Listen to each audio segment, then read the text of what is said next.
I just want to put a disclaimer, Shaykh, before we begin. A disclaimer.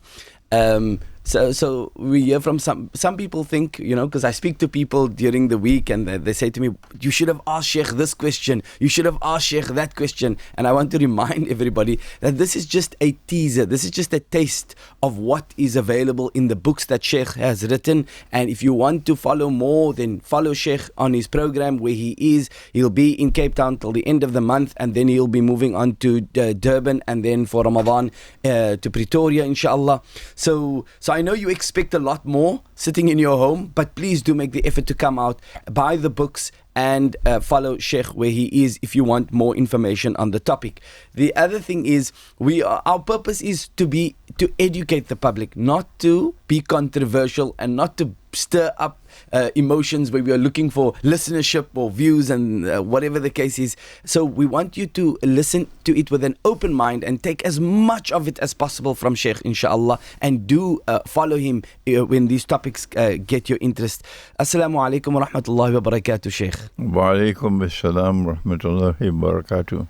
Thank you for joining us once again, Shaykh, in studio. It's an honor as always to be in your company and to learn what the pearls of wisdom that you have available for us. And when we spoke last week, I think we get right into it. When we spoke last week, we touched on the hadith of Sayyidina Aisha radiallahu ta'ala anha and her age when she married the Prophet sallallahu alaihi wasallam. And some of the comments that came from that was, for example, that Shaykh highlighted the issue of, or how we understand and how we read and study the Qur'an, the difference between reading and studying the Qur'an. How do we arrive at our conclusions? So not specifically focused on only that hadith for now, but generally the methodology of studying the Qur'an, Shaykh. The Prophet, my teacher of blessed memory, Maulana Dr. Fazlur Rahman Ansari, was standing outside the masjid one afternoon after the Salatul Asr, and he was talking to someone, and I went and I stood beside him at some little distance, so he knew Imran has another question. I asked him more questions than all the other students combined. So he interrupted his discussion and he turned to me and he said, Imran Mia, what is it? And I asked him a question about the Qur'an. And his response was to point to the sky. And he said to me that the Qur'an has to be studied the way you study the stars. If you want to study the stars, Allah says that He gave you the stars to locate direction. وَبَعْدَ أَعُوذُ بِاللَّهِ مِنَ الشَّيْطَانِ الرَّجِيمِ وَبِالنَّجْمِ هُمْ يَهْتَدُونَ. And they locate direction from the stars. So if you want to know which is the direction of the Qibla, you have to read the stars. You have to therefore locate how stars are connected with each other. You have to look for patterns in the sky and connect them with each other. And only then you'll be able to navigate. The verses of the Qur'an are like that. And it is because we do not use that methodology for the study of the Qur'an that there are some mistakes which we commit. Sometimes we are too lazy to conduct this kind of study of the Qur'an, searching for linkages between verses. One of the classical cases of the absence of this methodology and the defective conclusion that we arrive at is the subject of the crucifixion. Okay? When you study the Qur'an the way it ought to be studied, then my teacher, Maulana Fazlur Rahman Ansari, rahimahullah, said, you will locate what he calls the system of meaning of the Qur'an on that subject.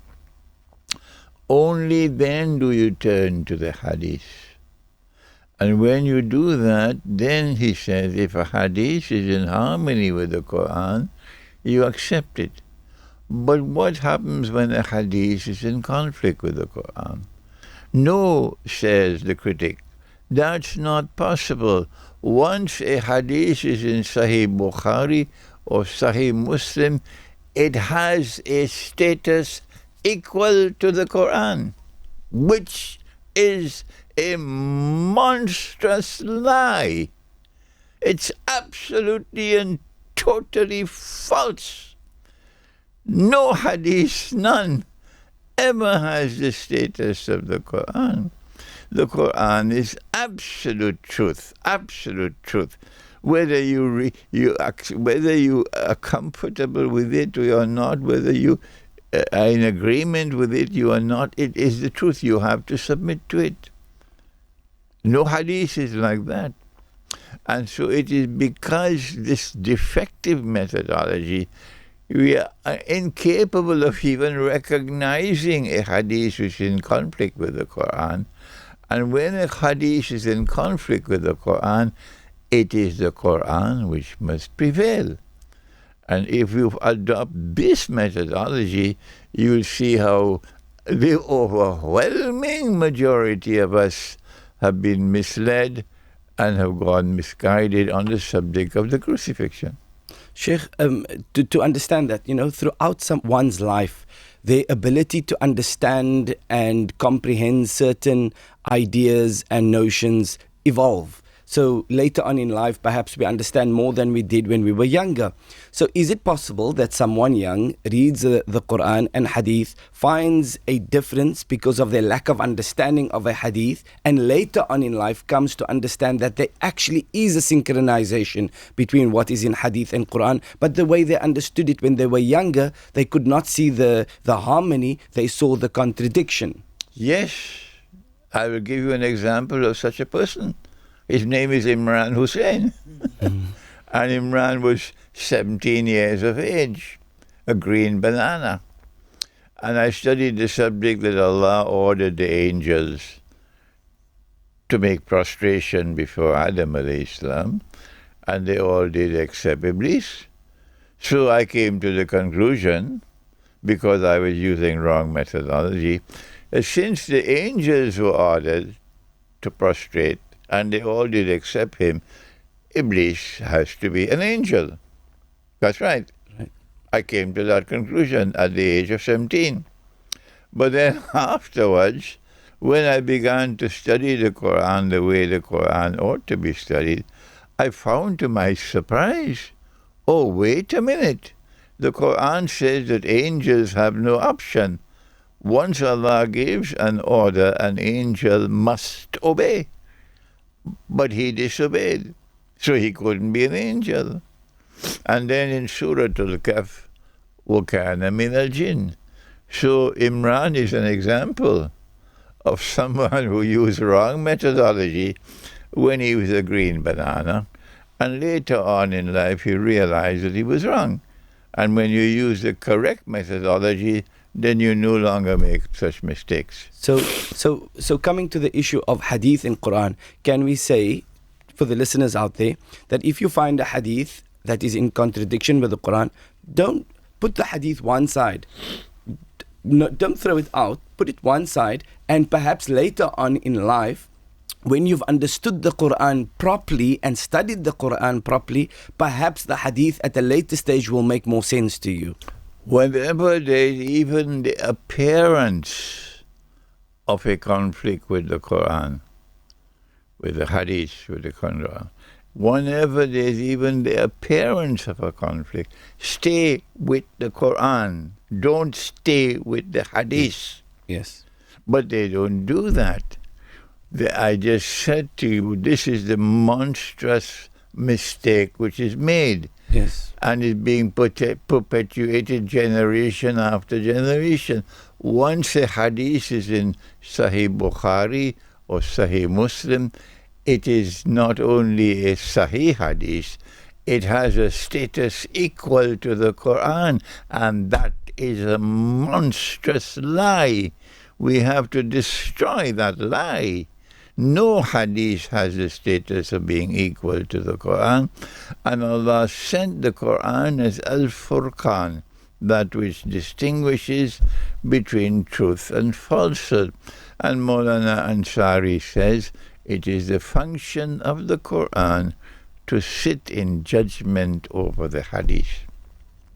Sheikh, the listeners, we are hearing things like what ought to be the correct methodology of studying the Quran, and perhaps the time on air is too short a time to understand what that correct methodology, not just methodology, but the sequence and how to look at verses, because one would have to probably study for a long time and read the Quran. I would love to do it. I'd love to take you and the listening audience, take you on a journey in the Quran and show you how certain verses are connected with other verses to explain subjects such as the crucifixion. We would love to have time for that. I would love to do that. We should arrange that at some point. If we, because this is a very short program, there are listeners out there, there are mothers that have just taken their children to school, that have arrived at home now, and there are fathers that have arrived at their offices perhaps and turned on the radio and they are listening. And so obviously we want our children to get this in the habit of this correct methodology. So how would you advise the listeners to be able to begin implementing this with their children from recitation? Because there's a big difference, as you would always say, between reciting the Quran and studying the Quran. How would you ask the parents out there to go about ensuring that their children become those that eventually study the Quran? There is a complaint in the Quran in which Nabi Muhammad ﷺ is complaining to Allah. وَقَالَ الرَّسُولُ, and the Messenger of Allah complained, Ya Rabb, O my Lord God, إِنَّ قَوْمِ اتَّخَذُوا هَذَا الْقُرْآنَ مَهْجُورًا, my people have forsaken this Qur'an. So it is an absolute imperative that you must study the Qur'an in order to locate guidance. I have been teaching in several masajid in Cape Town since I arrived the subject of sacred time and the difference between sacred time and Dajjal's secular time. It appears that no one has ever done that before me here. Okay? So, if you want to study the Qur'an, I am telling you, forget it. You will never study the Qur'an, no matter who you are, even with your PhD from the Cape University. You cannot study the Qur'an unless and until you are first reciting the Qur'an.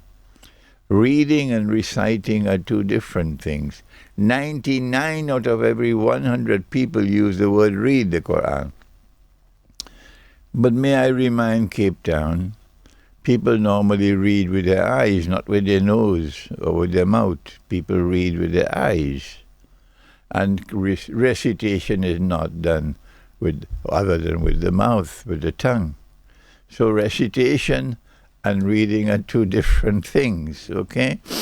When we recite the Qur'an, we have to recite it the way that Allah recited it to Nabi Muhammad ﷺ, and 99 out of every 100 don't even know that Allah recited the Qur'an to Nabi Muhammad ﷺ. And this is in Surah Al-Qiyamah.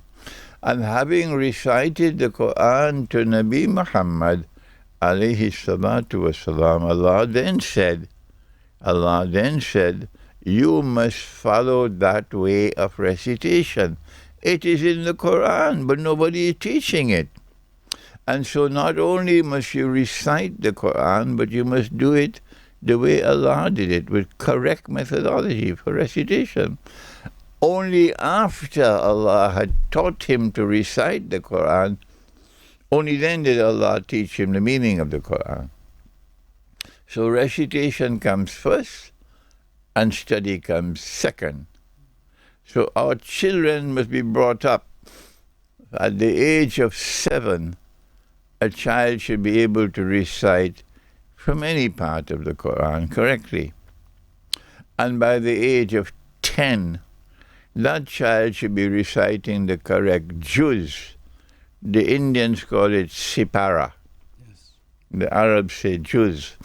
That child should be reciting the correct juz every morning before you go to school. But the best time to recite the Qur'an is in the last hour before the sun, before dawn.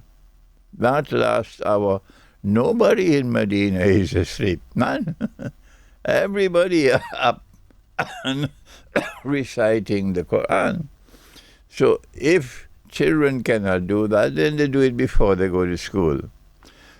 And when a child is at the age of 10, you should not only be reciting the Qur'an with the correct juz every morning, but you must khatam the Qur'an, meaning complete the recitation of the whole Qur'an cover to cover every lunar month. I do that myself. When you are reciting the Qur'an that way, now you qualify to study the Qur'an.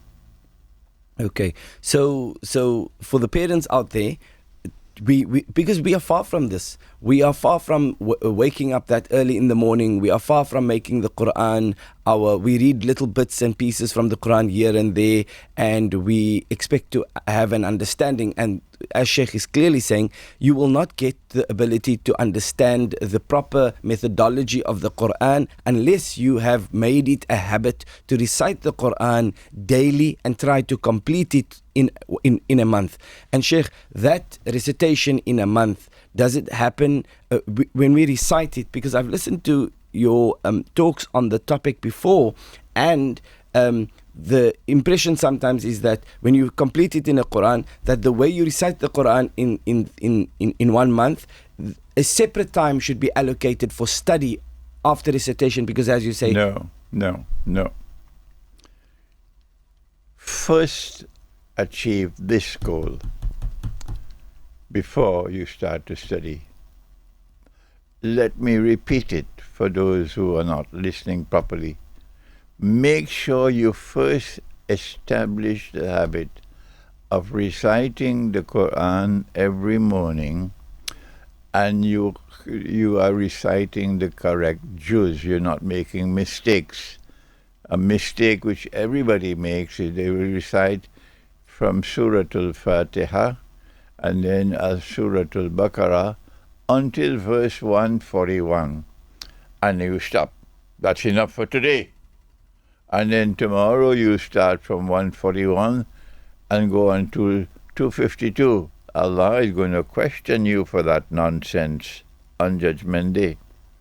The proper way is on the first day you must recite Al-Fatiha and the whole of Al-Baqarah. When the moon is young, you must be young as well. Be strong. And when you have completed the whole Quran, the month is now old, the moon is old, and you're tired. Allah no longer gives you long surahs. He gives you short surahs at the end of the month. So unless you have nothing in your head but peanuts, you will understand that this division of the Quran in surahs is synchronized with the moon. So you could eventually live with the moon. Okay? This is how reciting the Quran helps us to return to sacred time. When you return to sacred time, then your heart will now qualify to receive the nur it needs to receive to have in order to study the Quran. You cannot study the Quran the way you do in universities secularly. You have to study the Quran with nur from Allah. And nur, Sarfraz, is not sold in the supermarket. Yeah, that's true. And may Allah subhanahu wa ta'ala grant us all that nur to be able to, well, let us have the effort and make the effort from our side so that we can recite the Qur'an and receive of that nur as well. Shaykh, just coming to the topic of, for example, you can delve into this as much as you feel necessary. But the example that we gave last week of the hadith of Sayyidina Aisha radiallahu ta'ala, and there are probably people listening to the radio station that said, but I've read and the scholars have said, and they are, it is mutawatir. The hadith has been narrated by many people, and they are all coming to the same conclusion about the age of Sayyidina Aisha, and they look at the time of the demise of Sayyidina Aisha, and they look at the time, how much younger she was than her sister Asma radiallahu ta'ala anha. And they look at the time of the migration and all of those things. And then they further establish that by saying that that the hadith was narrated by herself about what her age was at the time she married the Prophet sallallahu alaihi wasallam to nikah at 6, and then moved in with the Prophet sallallahu alaihi wasallam at the age of 9 years old, according to the hadith in Bukhari and Muslim. How do we guide our listeners to understand that when they see that? You can't do anything for a people who accept this monstrous lie that a hadith can ever have the status of the Qur'an. The Qur'an is absolute truth. No hadith is absolute truth. And the function of the Qur'an is to sit in judgment over the hadith. They reject that. They reject that because they believe that once a hadith is in Bukhari, that hadith is absolute truth. So to such people, you can talk, but it's like water falling on the back of a duck. So what do? Answer, let them wait until Judgment Day. Let them wait until Judgment Day. So some of our listeners are probably thinking, but where is that hadith in contradiction with the Qur'an? Oh yes, then if you ask that question, then I'll ask you, if we are able to demonstrate to you that a hadith is in conflict with the Qur'an, what would you do? Because they are a people who refuse to believe that any hadith which is sahih could ever be in conflict with the Qur'an, because for them a hadith which is sahih has a status equal to the Qur'an. But there may be people who don't believe that. There are people just out there wanting to learn. If they have sincerity in their hearts and they accept what Allah has said in the Qur'an, وَإِنَّهُ لَحَقُّ الْيَقِينِ. Let me repeat it.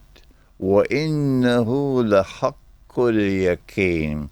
That this Qur'an is absolute truth, unquestionable.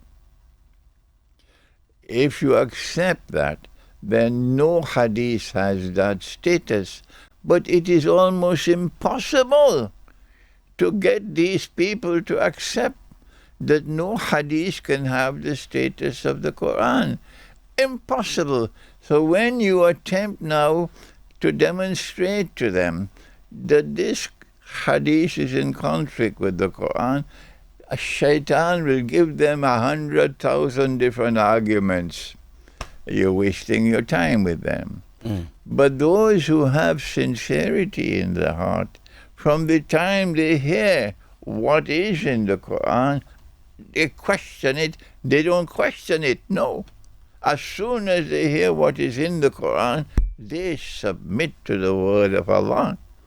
And they are enabled then to realize that this hadith, that Aisha radiallahu ta'ala anha married the Prophet, that the Prophet married her when she was a child, it's bogus, it's false, and it is in conflict with the Qur'an.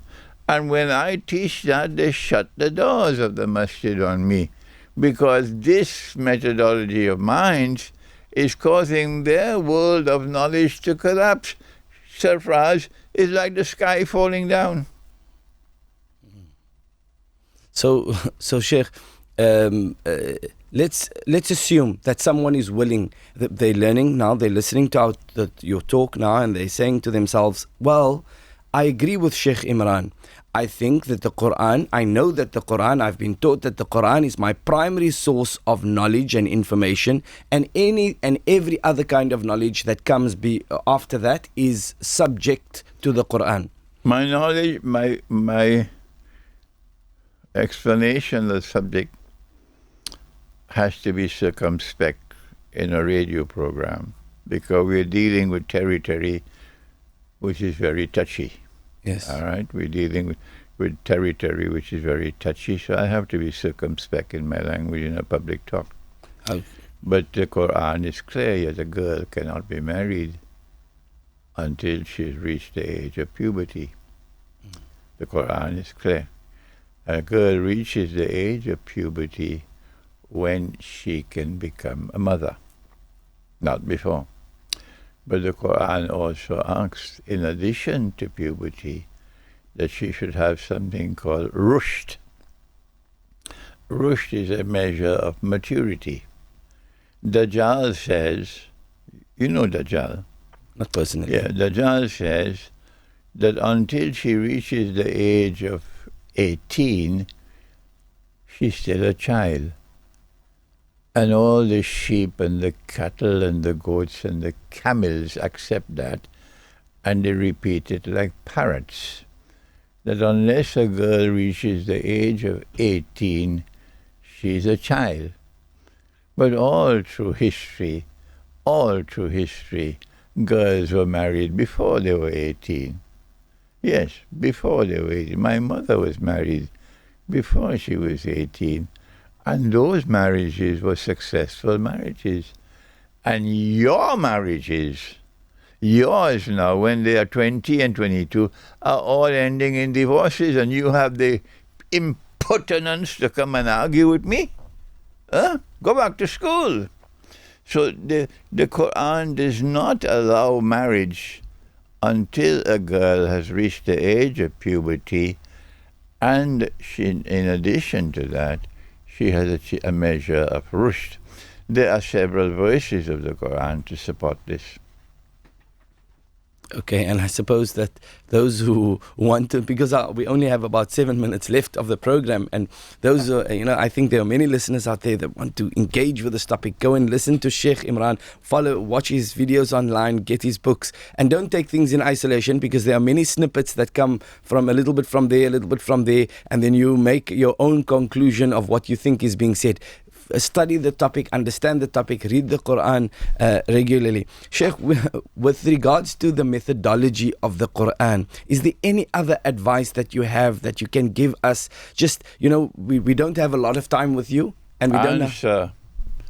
You have to fall in love. Falling in love is a kind of madness, falling in love. It envelops the whole being, falling in love. And you usually begin to fall in love when you're a teenager. But you have to fall in love with the Qur'an. The Qur'an has to become the greatest love of your life. And every time you pick up the Qur'an and you recite the Qur'an, you must pray to Allah and thank Him. I thank you, Allah, for having sent this Qur'an.